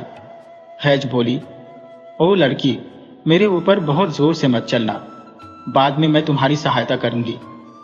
स्त्री की बेटी ने सोचा, मैं इसकी परवाह क्यों करूं, सो वह उसके ऊपर से होकर चली गई जब तक कि वह सारी की सारी हैज कुचल नहीं गई और कराहने नहीं लगी। कुछ दूर और आगे जाने पर उसको एक गाय मिली। गाय उससे बोली, मेहरबानी करके मुझे दुहती जाओ, मेरे थन दूध के बोझ से फटे जा रहे हैं। मैं बाद में तुम्हारी सहायता करूंगी। तुम जितना चाहे उसमें से उतना दूध पी लेना, पर जितना बचे वह मेरे खुरों पर फेंक देना। उसने उस गाय को दुहा और तब तक उसका दूध पीती रही जब तक वह और दूध नहीं पी सकी। पर जब वह वहां से चली तो उसके पास गाय के खुरों पर डालने के लिए दूध बिल्कुल भी नहीं बचा था। और जहां तक उस बाल्टी का सवाल था जिसने उसने उसका दूध दुहा था, वह उसने पहाड़ी के नीचे लुढ़का दी थी। वह फिर से आगे चल दी। कुछ और दूर चलने के बाद उसको एक भेड़ मिला जो उसके साथ साथ अपने पीछे पीछे अपनी ऊन लटकाई चल रहा था। भेड़ ने लड़की से कहा, मेहरबानी करके मेरी ऊन काट दो, बाद में मैं तुम्हारी सहायता करूंगा। ऊन काट कर तुम उसमें से जितनी चाहे उतनी ऊन ले लेना, पर बाकी बची हुई ऊन मेरी गर्दन में लपेट देना। लड़की ने यह सब कर तो दिया, पर उसने इसे इतनी लापरवाही से किया कि उसने बेचारे भेड़ के शरीर में से बड़े बड़े टुकड़े भी काट लिए, और जहां तक ऊन का सवाल था वह तो उसकी सारी ऊन लेकर चली गई। उसकी गर्दन में बांधने के लिए जरा सी भी ऊन नहीं छोड़ी। आगे कुछ दूर चलने के बाद उसको एक सेब का पेड़ मिला जो फलों से भरपूर था और उसी की वजह से टेढ़ा भी खड़ा था। सेब का पेड़ बोला, मेहरबानी करके मेरे पैर के सेब तोड़ दो ताकि मेरी शाखाएं सीधी बढ़ सके, क्योंकि इस तरह से टेढ़े खड़े रहना बहुत मुश्किल काम है। पर जरा ध्यान रखना कि फल तोड़ते समय मुझे बहुत जोर से मत मारना। तुम चाहे जितने सेब खा लेना, पर बाकी बचे हुए सेब मेरी जड़ के चारों तरफ डाल देना, मैं फिर तुम्हारी सहायता करूंगा। लड़की ने उस पेड़ के सेब तोड़े तो पर उसने वही सेब तोड़े जो उसके सबसे पास थे। बाकी दूर लगे सेब तोड़ने के लिए उसने डंडे से पेड़ को बहुत जोर से मारा।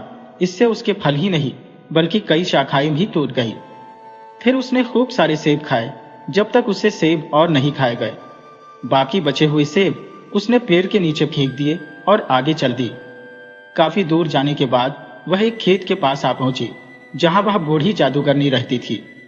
वहां आकर उसने उससे ठहरने के लिए जगह मांगी तो उस जादूगरनी ने कहा कि उसको अब कोई नौकरानी नहीं चाहिए, क्योंकि उनमें से कोई भी नौकरानी उसके किसी काम की नहीं थी। या तो वे उसके लिए बहुत होशियार थी या फिर उन्होंने उसको उसकी चीजों के साथ धोखा दिया था। पर स्त्री की बेटी कहाँ मानने वाली थी, उसको तो उस जादूगरनी के घर में काम करना ही था। सो जादूगरनी को उसे रखना ही पड़ा। उसने उसको इस शर्त पर रख लिया कि वह उसका काम देखेगी, फिर उसको अगर उसका काम अच्छा लगा तो वह उसको पक्की तरह से रख लेगी। जादूगरनी ने पहला काम उसको यह दिया कि उसको चल्ली में पानी भरकर लाकर दे। सो वह कुएं के पास गई और चल्ली में पानी भरने की कोशिश करने लगी। वह जैसे ही चल्ली में पानी भरती, वह उसके छेदों में से बाहर निकल जाता। तभी छोटी छोटी चिड़ियों ने गाया, इसको मिट्टी में सानो, फिर इसमें भूसा मिलाओ, इसको मिट्टी में सानो, फिर इसमें भूसा मिलाओ। पर उसने चिड़ियों के गाने की तरफ कोई ध्यान ही नहीं दिया, बल्कि उनकी तरफ उसने इतनी मिट्टी फेंकी कि वे वहां से उड़ गईं। इस तरह से वह उस चलनी में पानी नहीं भर सकी और उसको बिना पानी के ही घर जाना पड़ा। इस तरह से बिना पानी लिए घर आने पर जादूगरनी ने उसको बाहर डांटा। फिर उसको गायों का घर साफ करने के लिए और उनका दूध दोहने के लिए भेजा गया। पर उसने तो ऐसे काम कभी किए नहीं थे, सो उसने सोचा कि वह तो ऐसे काम करने के लिए बहुत अच्छी थी। फिर भी वह गायों के घर तक गई। पर जब वह वहां पहुंची तो वहां उसको सिवाय एक भूसा उठाने वाले के और कुछ नहीं मिला जिससे वह वहां की सफाई कर सकती। और वह भी इतना भारी था कि वह तो उसको हिला भी नहीं सकी। उससे काम तो वह कैसे करती। चिड़ियों ने उससे भी वही कहा जो उन्होंने उसकी सौतेली बहन से कहा था। उन्होंने उससे कहा कि वह झाड़ू लेकर केवल थोड़ा सा गोबर वहां से उठा दे और बाकी गोबर उसके पीछे पीछे उड़ जाएगा। पर उसने झाड़ू उठाकर चिड़ियों की तरफ फेंक दी। फिर वह उनका दूध दोहने गई। गायें बहुत ही बेचैन थी कि जैसे ही वह उनको दोहने के लिए छूती तो वे उसको लात मारती और धक्का मारती। वह अपनी बाल्टी में उनका केवल बहुत थोड़ा सा ही दूध निकाल पाती कि तभी चिड़ियों ने फिर गाया। चिड़ियों के पीने के लिए एक छोटी सी बूंद दूध की एक छोटा सा खाना। पर उसने गायों को बहुत डांटा और मारा।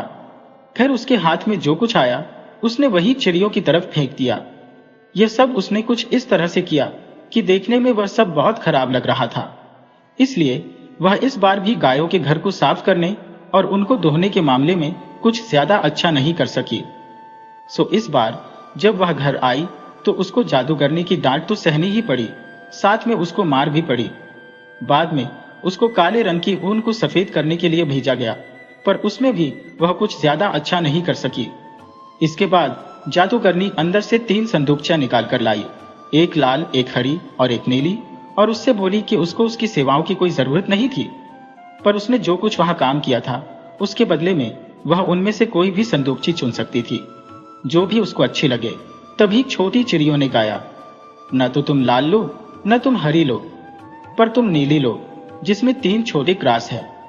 हमने क्योंकि उनके निशान देखे हैं इसलिए हमें मालूम है। उसने चिड़ियों के गाने की तरफ कोई ध्यान नहीं दिया और उसने लाल वाली संदूकची चुन ली क्योंकि वह उसकी आंखों को बहुत सुंदर लग रही थी। लाल संदूकची लेकर वह अपने घर चल दी। वह बहुत शांति से और आराम से घर चली गई क्योंकि उसका पीछा करने वाला कोई नहीं था। जब वह अपने घर पहुंची तो उसकी मां तो खुशी के मारे कूदकर उसके पास पहुंच गई। दोनों ने मिलकर उस संदूकची को एक आतिशदान पर रख दिया क्योंकि उन्होंने तो इसके बारे में कुछ और सोचा ही नहीं था कि उसमें सोने चांदी के अलावा भी और कुछ हो सकता है।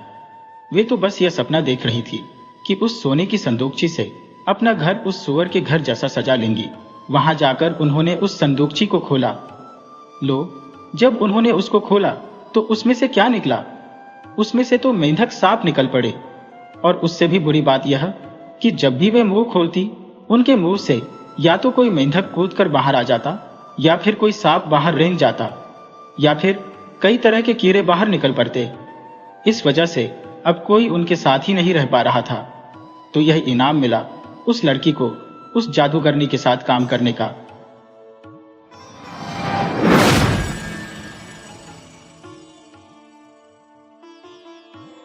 एक बार की बात है कि एक बहुत ही गरीब पति पत्नी थे जो देश की बस्ती से काफी बाहर की तरफ रहते थे।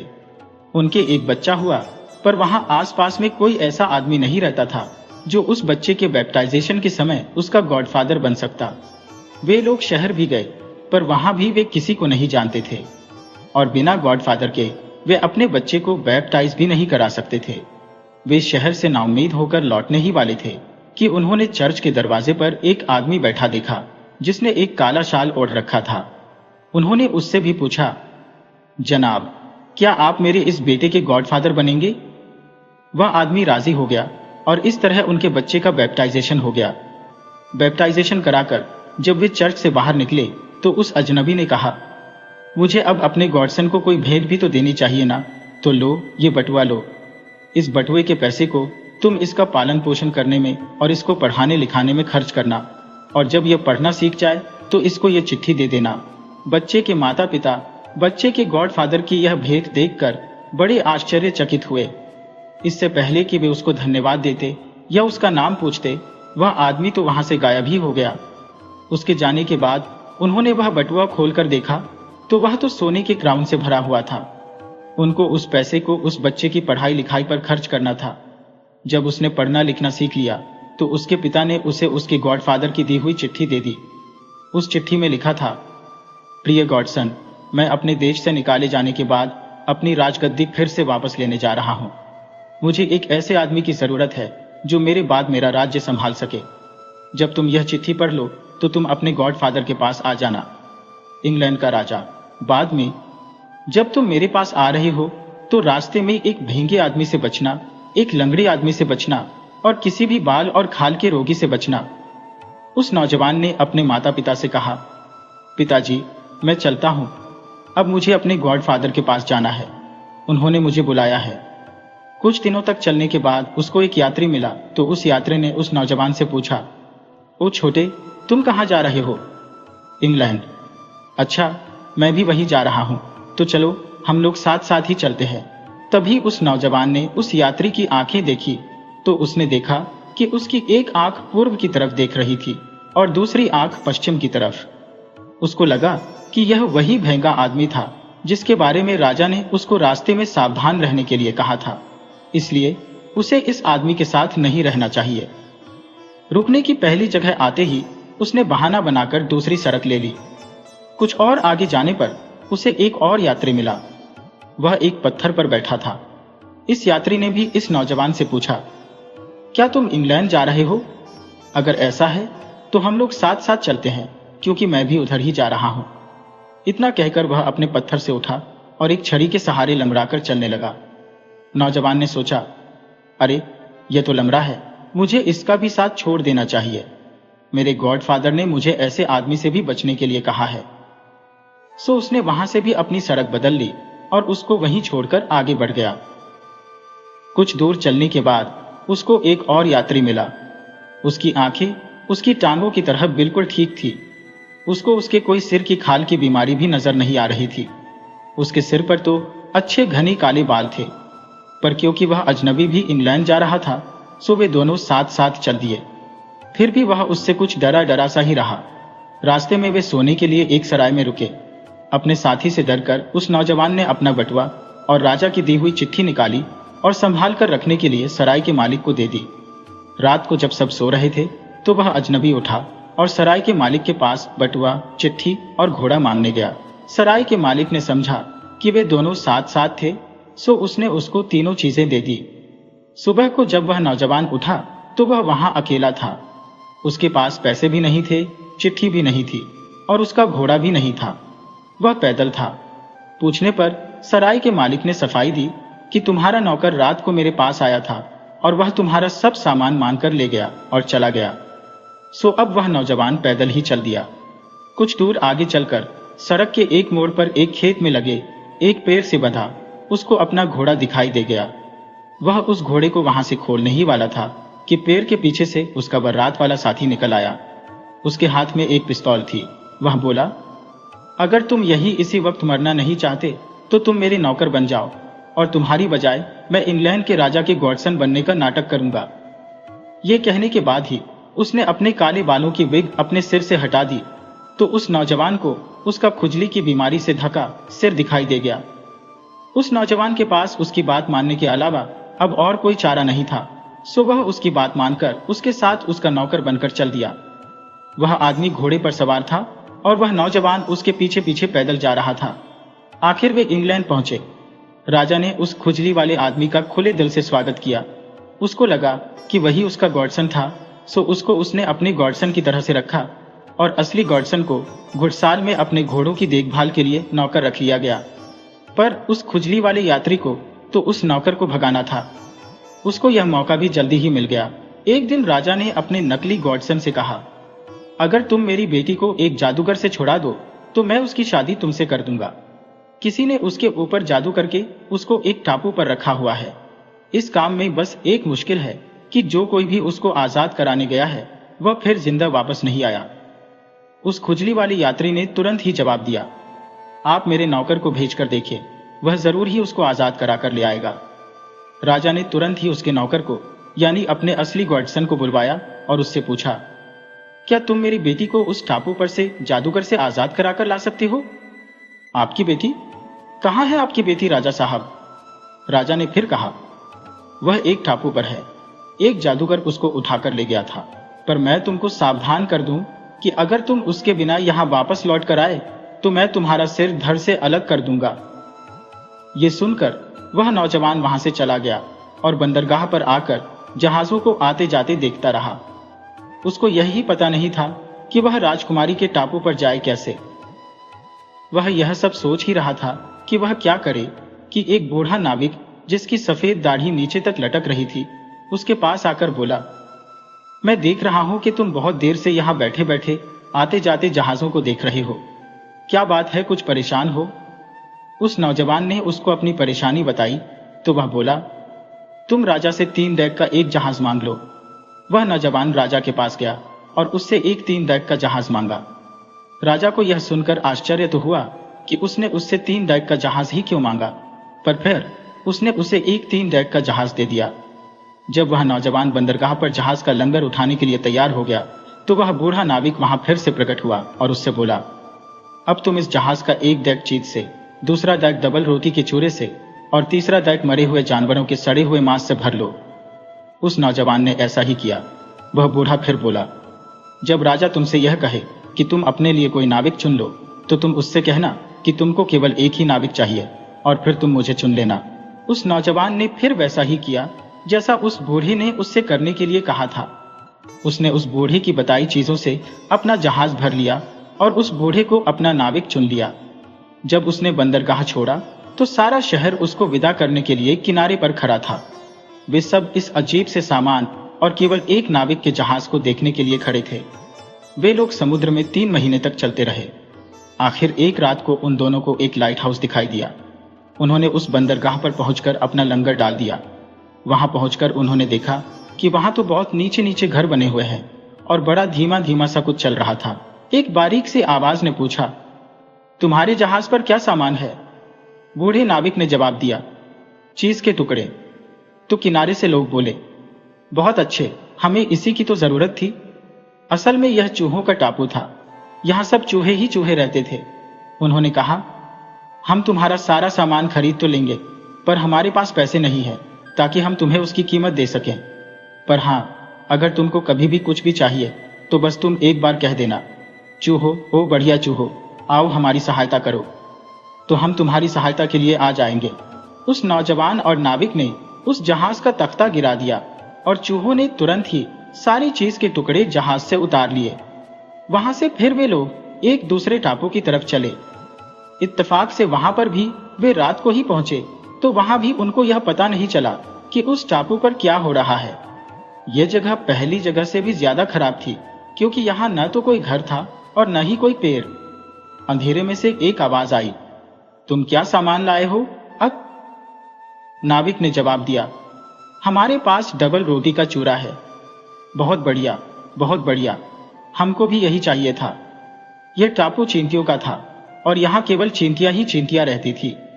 इनके पास भी डबल रोटी के चूरे को खरीदने के लिए पैसे नहीं थे, पर इन्होंने भी वही कहा, हमारे पास डबल रोटी खरीदने के लिए पैसे तो नहीं है जो हम तुमको उसकी कीमत दे सके। पर हां, अगर तुमको कभी भी कुछ भी चाहिए तो बस तुम एक बार कह देना, चींटियों, ओ अच्छी चींटियों, आओ हमारी सहायता करो, तो हम तुम्हारी सहायता के लिए आ जाएंगे। नाविक ने जहाज का तख्ता गिरा दिया और उन चींटियों ने जहाज में से डबल रोटी का चूरा उठाना शुरू कर दिया। वे सारी सुबह और सारी शाम उस डबल रोटी के चूरे को उतारने में लगी रही और जहाज वहां से फिर आगे चल दिया। इस बार वह जहाज एक ऐसे टापू पर रुका जो पहाड़ी था। वहां सब जगह ऊंची ऊंची पहाड़ियां थी। ऊपर से एक आवाज आई, तुम क्या सामान लेकर आए हो? मरे हुए जानवरों का सड़ा हुआ मांस। बहुत अच्छे, बहुत अच्छे, हमको यही चाहिए था, कहकर एक बड़ा सा साया नीचे उतरा और जहाज के ऊपर आकर बैठ गया। यह टापू गिद्धों का था और यहाँ पर केवल लालची गिद्ध रहते थे। वे सारा का सारा मांस जहाज से उठाकर अपने टापू पर ले गए। इनके पास भी देने के लिए पैसे नहीं थे, सो इन्होंने भी इन दोनों की सहायता करने का वायदा किया। इन्होंने भी यही कहा, हमारे पास पैसे तो नहीं है तुमको देने के लिए, पर अगर तुमको कभी भी कुछ भी चाहिए तो बस तुम एक बार कह देना, गिद्धो, ओ अच्छे गिद्धो, आओ हमारी सहायता करो, तो हम तुम्हारी सहायता के लिए आ जाएंगे। गिद्धों से सहायता का वायदा लेकर वह नौजवान और बूढ़ा नाविक वहां से भी चल दिए। कई महीने तक चलते रहने के बाद वे अब उस टापू पर पहुंच गए जहां इंग्लैंड के राजा की बेटी कैद थी। वे वहां उतर गए और एक लंबी सी गुफा से होकर एक बड़े महल के सामने के बागीचे में निकल आए। उनको देखकर एक बौना उनके पास आया तो नौजवान ने उससे पूछा, क्या इंग्लैंड के राजा की बेटी यहीं कैद है? बौना बोला, आइए और आकर परी सबियाना से पूछ लीजिए। ये कहकर वह उनको महल में ले गया। उस महल के फर्श सोने के थे और दीवारें क्रिस्टल की थी। परी सबियाना सोने और क्रिस्टल के एक सिंहासन पर बैठी थी। पूछने पर परी बोली, यहाँ तो बहुत सारे राजा और राजकुमार अपनी सारी सेना लेकर इंग्लैंड की राजकुमारी को छुड़ाने के लिए आए, पर सब मारे गए। इस पर वह नौजवान बोला, मेरे पास तो केवल मेरी इच्छा और साहस है। परी बोली, तब तुमको 3 इम्तिहान देने होंगे। अगर तुम उनमें फेल हुए तो तुम यहां से जिंदा बचकर नहीं जा पाओगे। पहला इम्तिहान, क्या तुम वह पहाड़ देख रहे हो? उसने मेरा सूरज का देखना रोक रखा है। कल सुबह तक तुम्हें उसे हटाना है। मैं जब कल सुबह उठूं तो मुझे सूरज की किरणें अपने कमरे में आती दिखाई देनी चाहिए। इतने में ही एक बौना एक कुल्हाड़ी लेकर आ गया और उस नौजवान को उस पहाड़ के नीचे तक ले गया। उस नौजवान ने वह कुल्हाड़ी उठाकर एक बार उस पहाड़ में मारी तो उसका लोहे वाला टुकड़ा 2 हिस्सों में टूट गया। वह सोचने लगा कि अब वह उस पहाड़ को कैसे खोदे। तभी उसको पहले टापू वाले चूहे याद आए। बस वह तुरंत बोला, चूहो, ओ बढ़िया चूहो, आओ हमारी सहायता करो। उसके मुंह से अभी ये शब्द पूरी तरीके से निकले भी नहीं थे कि उसके सामने के पूरे पहाड़ पर ऊपर से नीचे तक चूहे ही चूहे दिखाई दे रहे थे। बस वे उस पहाड़ को खोदते रहे और खोदते रहे और उसको चौरस बनाते रहे। आखिर वह सारा का सारा पहाड़ टूटकर नीचे बिखर गया। अगली सुबह जब परी सबियाना सोकर उठी तो उसका सारा कमरा सूरज की किरणों से भरा हुआ था। उसने उस नौजवान को बधाई दी और बोली, पर अभी तुम्हारा काम खत्म नहीं हुआ है। कहकर वह उसको महल के तहखाने में ले गई, जिसके बीच में एक कमरा था, जिसकी छत किसी चर्च की छत जितनी ऊंची थी। उसमें मटर और मसूर के मिले जुले दानों का एक इतना बड़ा ढेर लगा था कि वह तहखाने की छत तक पहुंच रहा था। परी सबियाना ने कहा, तुम्हारे पास एक पूरी रात है, उसमें तुम इन मटर और मसूर के दानों को 2 अलग अलग ढेरों में लगा दो। भगवान तुम्हारी सहायता करे। सहायता, अगर तुम्हारी मसूर का एक भी दाना मटर में रह गया या मटर का एक भी दाना मसूर में रह गया तो बस। एक बौना उसको एक जलती हुई मोमबत्ती देकर छोड़ गया और उसके साथ साथ परी भी चली गई। मोमबत्ती धीरे धीरे जलकर खत्म हो गई और वह नौजवान वहां बैठा यही सोचता रह गया कि वह यह काम कैसे करे। यह काम तो किसी भी इंसान के लिए एक रात में करना नामुमकिन था। तभी उसको दूसरे टापू पर रहने वाली चींटियों की याद आई और वह बोला, चिंटियों, ओ अच्छी चिंटियों, आओ हमारी सहायता करो। बस जैसे ही उसके मुंह से ये शब्द निकले कि सारा कमरा उन छोटी छोटी चींटियों से भर गया। वे उस ढेर पर चढ़ गईं और अपने धीरज और मेहनत से उन्होंने मटर और मसूर दोनों को अलग अलग करके उनके 2 ढेर बना दिए। अगले दिन जब परी ने देखा कि इस नौजवान ने तो यह काम भी कर दिया तो बोली, पर मैंने भी अभी तक हार नहीं मानी है, अभी इससे भी ज्यादा मुश्किल काम तुम्हारे इंतजार में है। फिर वह उस नौजवान से बोली, तुमको रात भर में मेरे लिए एक बैरल लंबी जिंदगी का पानी लाना पड़ेगा। लंबी जिंदगी के पानी का सोता एक बड़े ऊंचे पहाड़ की चोटी पर था, जहां बहुत सारे जंगली जानवर रहते थे। उस पहाड़ पर चढ़ जाने का ही सवाल पैदा नहीं उठता था, तो वहां से पानी लाना तो बहुत दूर की बात थी। तभी उसको गिद्धों का ध्यान आया और उसने गिद्धों को याद किया, गिद्धो, ओ अच्छे गिद्धो, आओ हमारी सहायता करो। उसके मुंह से इन शब्दों के निकलने की देर थी कि सारा आसमान गिद्धों से भर गया। उस नौजवान ने एक एक शीशी सब गिद्धों के गले में बुआ दी। वे सारे गिद्ध उन शीशियों को लेकर उस पहाड़ी की चोटी पर उड़ गए और उस लंबी जिंदगी के पानी के सोते के पानी से अपनी अपनी शीशियां भर ली। वे उन शीशियों को लेकर नीचे आ गए। नौजवान ने सारी शीशियों का पानी अपने पास रखे एक बैरल में उड़ेल दिया। जब वह बैरल भर गया तो उसको भागते हुए पैरों की आवाज सुनाई पड़ी। उसने देखा कि परी सबियाना तो अपनी जान बचाकर भाग रही थी। उसके पीछे पीछे उसके बौने भी भाग रहे थे। उधर इंग्लैंड के राजा की बेटी महल से खुशी से चिल्लाती हुई भागी आ रही थी। ओह, आखिर मैं सुरक्षित हूं। तुमने मुझे आजाद कर दिया राजकुमार। तुम्हारा बहुत बहुत धन्यवाद। राजा की बेटी और लंबी जिंदगी का पानी दोनों को साथ लेकर वह नौजवान वापस जहाज पर लौटा। वहां वह बूढ़ा नाविक लंगर उठाकर वापस जहाज खेने के लिए तैयार था। उधर इंग्लैंड का राजा अपनी दूरबीन से रोज समुद्र की तरफ देखता था कि कब वह नौजवान उसकी बेटी को लेकर आएगा। एक दिन उसने एक जहाज समुद्र में आता देखा जिसके ऊपर इंग्लैंड का झंडा लगा हुआ था। उसको देखकर वह बहुत खुश हुआ और तुरंत बंदरगाह की तरफ दौड़ गया। पर जब उस खाल की बीमारी वाले ने उस नौजवान को राजा की बेटी के साथ सुरक्षित आते देखा तो उसने सोच लिया कि अब तो वह उसको मरवाकर ही दम लेगा। राजा अपनी बेटी को देखकर बहुत खुश हुआ और उसने उसके सुरक्षित वापस लौटकर आने की खुशी में एक बहुत बड़ी दावत का इंतजाम किया। जब राजा की वह दावत चल रही थी तो दो लोग उस नौजवान को लेने के लिए आए और उससे कहा कि तुम हमारे साथ अभी अभी चलो, क्योंकि यह तुम्हारी जिंदगी और मौत का मामला है।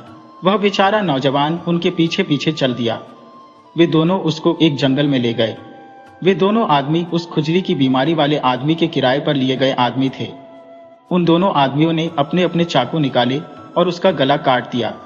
इस बीच दावत में राजा की बेटी उस नौजवान के बारे में बहुत चिंतित थी, क्योंकि जब से वह नौजवान उन दो अजीब से दिखने वाले आदमियों के साथ गया था वापस ही नहीं लौटा था। उसे गए हुए काफी देर हो गई थी। उसको ढूंढने के लिए वह बाहर निकली तो उनका पीछा पीछा करते करते वह भी जंगल में पहुंच गई। वहां उसने उस नौजवान का घावों से भरा शरीर देखा। उधर राजकुमारी को बाहर जाता देखकर वह बूढ़ा नाविक भी उसके पीछे पीछे हो लिया। उसको कुछ खतरा लगा तो उसने वह लंबी जिंदगी के पानी का बैरल भी साथ रख लिया। उस नौजवान को वहां उस हालत में पड़ा देखकर बूढ़े नाविक ने तुरंत ही उसका शरीर उठाकर उस बैरल में डुबो दिया।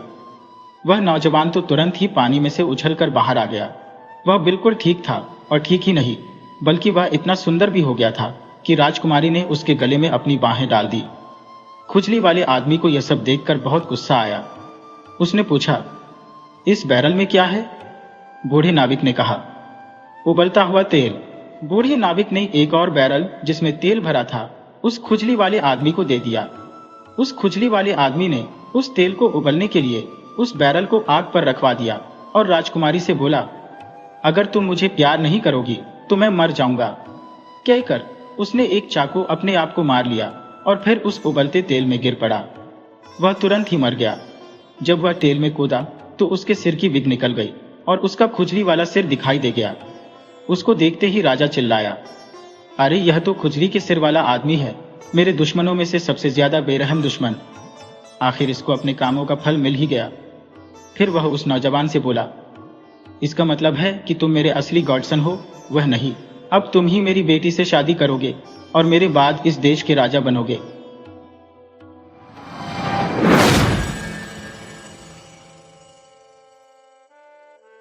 वीडियो अच्छी लगे हो तो इसे लाइक करें और ऐसे ही मज़ेदार कहानियों के लिए चैनल को सब्सक्राइब करें और बेल आइकन दबाएं।